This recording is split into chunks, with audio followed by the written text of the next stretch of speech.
MP Adala Prabhakar Reddy Ahobila మఠం భూమినే దోచేశారట. తాజాగా ఈ అంశానికి సంబంధించి ఈనాడు ఒక కథనాన్ని ప్రొజెక్ట్ చేసుకొచ్చింది.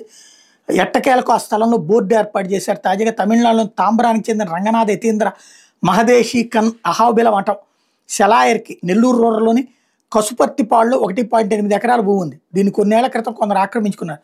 దీన్ని గుర్తించిన మఠం ప్రతినిధులు 2 దశాబ్దాలుగా అధికారుల చుట్టూ తిరుగుతున్నారు.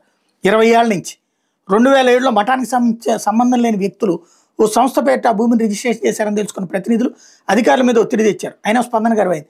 అప్పుడు ఎమ్మెల్యేగా ఉన్న ఆదాల ప్రభాకర్ రెడ్డిని కలిశారు. ఆ భూమి మఠానికి చెందిందని తమకు అప్పగించాలని ప్రాధేయపడ్డారు. అయినా ప్రయోజనం లేదు.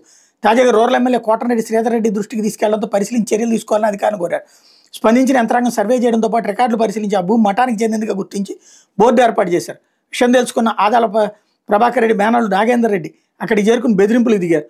బోర్డులు పీకేయడంతో పాటు అక్కడ ఉన్న మఠం ప్రతినిధి వరదరాజన్, వీఆర్ఓ వెంకటరమణని బెదిరించారు. దీని మీద వాళ్ళ ఫిర్యాదు మేరకు రూరల్ పోలీస్ స్టేషన్లో కేసు నమోదు చేశారు. ఈ ఘటన మీద శుక్రవారం వీడియో విడుదల చేసిన అహోబిలం సెక్రటరీ వరదరాజన్ అక్కడ జరిగిన వివరాలు చెప్తూ కన్నీటి పర్యంతం అయ్యారు. దీని మీద రూరల్ తహసీల్దార్ కృష్ణప్రసాద్ మాట్లాడుతూ ఆర్ఎస్ఆర్ డైక్లాట్లో ఆ భూమి మఠానికి చెందింది ఉందని చెప్పారు. అందుకే ఆ స్థలంలో బోర్డు ఏర్పాటు చేస్తున్నారు. దీని మీద మాజీ ఎంపీ ఆదాల ప్రభాకర్ రెడ్డి మాట్లాడి దాదాపు 20 ఏళ్ల క్రితం ఆ భూమి తాను కొనుగోలు చేసినట్టు చెప్పారు. మొత్తం 40 ఎకరాలు కొంటే అందులో 1.8 ఎకరాలు మఠానికి చెందినవని ఇటీవల కొందరు ప్రతినిధులు తమను కలిశారన్నారు. వాళ్ళ దగ్గర ఉన్న పత్రాలు చూపించాలని కోరితే ప్రస్తుతం వాళ్ళు భూమిలో వీఆర్ఓతో కలిసి బోర్డు పెట్టారన్నారు. న్యాయపరమైన పోరాటం చేస్తామని చెప్పుకొచ్చారు.